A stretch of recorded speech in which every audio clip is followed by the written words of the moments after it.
Hey there, folks. Welcome to Spectrum Pulse. We talk about music, movies, art, and culture, and we got two on the docket today. We're going to be covering both new albums from Cody Jinks called After the Fire and The Wanting. So I've gone back and forth so often on whether it's a good idea for artists and acts to release more than one album a year, especially in relative close proximity, and normally the conclusion I've reached is, well, if they sound wildly different or they're aiming to do different things, then why the hell not? But let's get real. In today's streaming economy, this is rarely the case so much as just saturating the market. And even then, it can be a big risk, a dicey proposition. And yeah, you can already tell that was my biggest concern going into these new albums from Cody Jinks, dropped a week apart. And while there's been some people saying there's been some incidental shifts in sound between the first album and the second, I was still going in with a thought, if both these discs aren't great, you probably could have just trimmed out the fat and put out one of the best albums of your career. And again, this is coming from a Cody Jinks fan who really loves Less Wise and 30, and has really come to love I'm Not the Devil, as the melodic focus has only stuck with me more since 2016, but who also knew that Lifers felt more like a misstep with every single listen. I probably overrated it, especially on production, and if those kinks hadn't been ironed out, throwing out two albums of material could be a really big risk, especially as he's still independent and we'd be relying most on word of mouth and organic groundswell rather than label promotion. But hey, he does have some of that groundswell. He's got a diehard fan base, so how did After the Fire and The Wanting turn out? So okay, here's the thing. It's easy enough to acknowledge how both these projects are better than Lifers and have enough great songs to be worth hearing, but I'd also struggle to say that either bundled together or on their own, they rise to among Cody Jinks' best. And they also expose issues that at this point are starting to look a lot like long-term problems. And more to the point, they reflect the issue I was worried about in this double release strategy. If the fat had been trimmed from the two into one uniquely strong and diverse project, we could have had a genuinely great country album competitive with some of the best of this year, instead of two very good albums that have a lot more filler than they really should. And there's no way to avoid this conversation, so we gotta start here. At this point, the production problems are getting actively distracting, and it really reflects larger questions surrounding the sort of country music that Cody Jinks makes really across the board. Because as a singer, he's got the gravitas and the weighty vocal texture that demands attention to emotional subtlety and complexity. He's really a terrific vocalist, easily one of the biggest draws to any Cody Jinks album, and while there have been points that I wished he could ramp up some of the intensity and rawness, a larger issue with these projects that they trend towards mid-tempo, but you know what, he's fully capable of those subtler moments. You want to hear him sing those simple songs. And when you pay attention to the intricacy of the compositions, particularly the acoustic work, or at any point the fiddles come to the forefront, while the foundations remain in neo-traditional country and a lot of Texas country, there's a lot of great little instrumental moments, especially as Cody Jinks is giving his band a little bit more room to breathe across two discs. So you'd think that a natural step would have the production that would give all these organic tones, all the texture and dynamics that they would need, really flesh out the mix, and yeah, that's not what really happens. Instead, we get a focus on a jagged mid-range, a firmer low end, and very little in the highs at all, with vocals often sounding like they've got a live pickup and little mix blending between the tones and instrumentation. Now, this has prompted some criticisms that Cody Jinks' production sounds almost unfinished, but the truth is it's got a blunter sort of swagger that favors rich, prominent melodic tones, a lot of jangling acoustic texture, and some strong grooves. In other words, if you look towards a lot of his thrash metal roots, it makes a lot of sense he would like this. But it's also an approach that doesn't always reflect the subtler elements in his vocals or a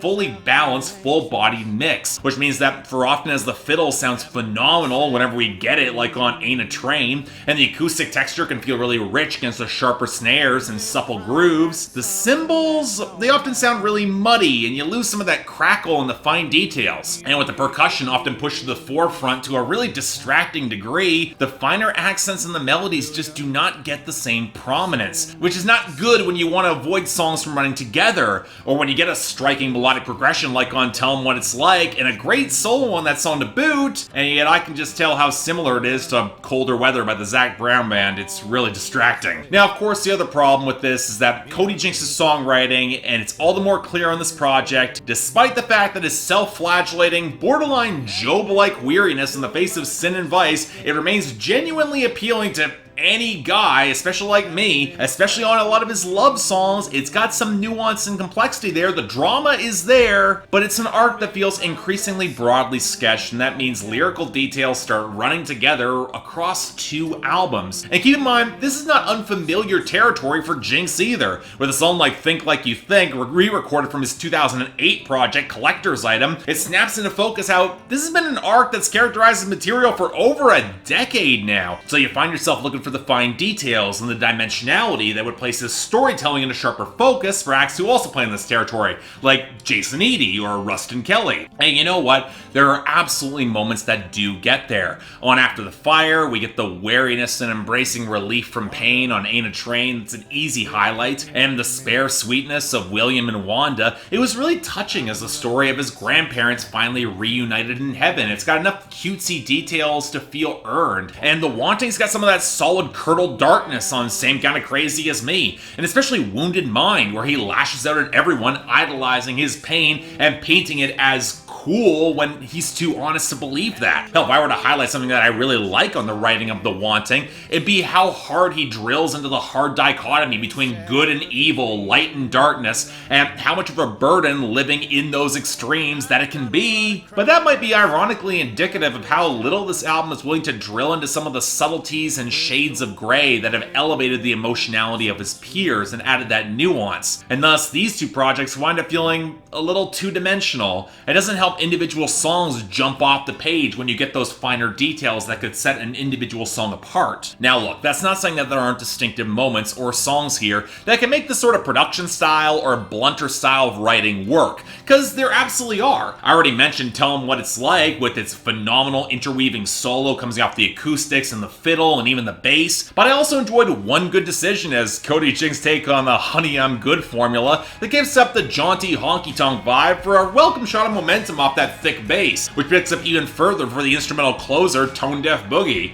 even if the weirdly spongy groove on the former solo is a bit of an awkward textural choice. And you know what, even if I'm not crazy about the vocal pickup on Someone to You, the blunt demystification of the glamour of his tours that allows him to appreciate his partner that much more, that's a really nice touch. And on The Wanting, you get the increasingly dark and smoky cuts like Which One I Feed, or the supple heaviness of A Bite of Something Sweet, or the overall fiddle-drenched richness of Ramble and It Don't Rain in California, even if I think the vocal echo on the latter is a little bit gratuitous. But unfortunately, despite having some slightly rougher and let's call it a little bit more experimental production, The Wanting also slides in some awkward choices that don't work, and probably winds up being more inconsistent than After the Fire, where the flaws are just more in sleepy and underwhelming songs that are just kind of boring, like the millennial whoops behind the otherwise great fiddle line on the title track, or that weirdly wonky guitar tone on Whiskey that sounds kind of flat, or how, despite the terrific fiddles on Where Even Angels Fear to Fly, it just feels lacking in punch across the board and runs oddly long, or how The Plea, which just feels oversold for as brittle as it is. And while I really want to love The Raven and the Dove for the barroom stomper that it's trying to be, I don't know, the percussion feels overmixed, the key change does not feel organic whatsoever, and the entire song is just weirdly stiff. Definitely not how I would have ended the album or a two-part project like this, that's for damn sure. But at the end of the day,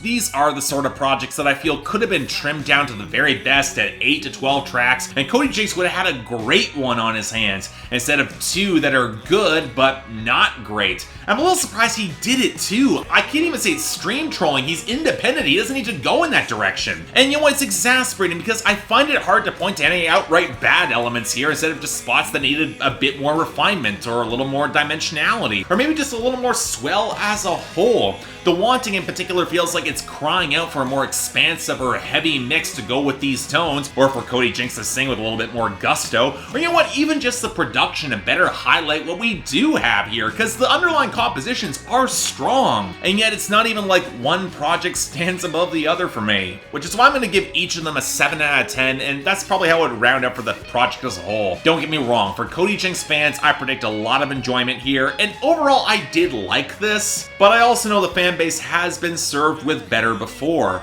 I'm not sure these two are what'll get him to that next level that I really want him to get to. I'd love to be proven wrong here though, so you know what, if you're in the mood for some rough-edge Texas country, here are 2 entire albums worth. Go have fun. Check them out. So yeah, thanks a lot for watching. I'd like to like and subscribe. I'd be more than grateful. Normally, 2 albums covered at once would give me a little more material to talk about, but yeah, not really in this case. A lot of the more interchangeable cuts just kind of run together, and I tried to highlight where things go one way or the other. But hey, if you want to actually buy or stream the albums, links down there below. And I got the poll up there. I am curious where you guys will fall on this, especially Cody Jinks fans. I know some people are really high on them. I just wish I was getting there. I don't think the writing is quite there to really put it over the top, even if I do like the quasi-martyr complex he's got going on. He's so close to getting it. That's what bugs me. But beyond that, anything else I may be able to do to improve my presentation, I'm all ears. And if you're looking for new episodes of Billboard Breakdown or other album reviews, links in the card right over there. But till then, I'm Mark, you're watching Spectrum Pulse, and I'll see you next time.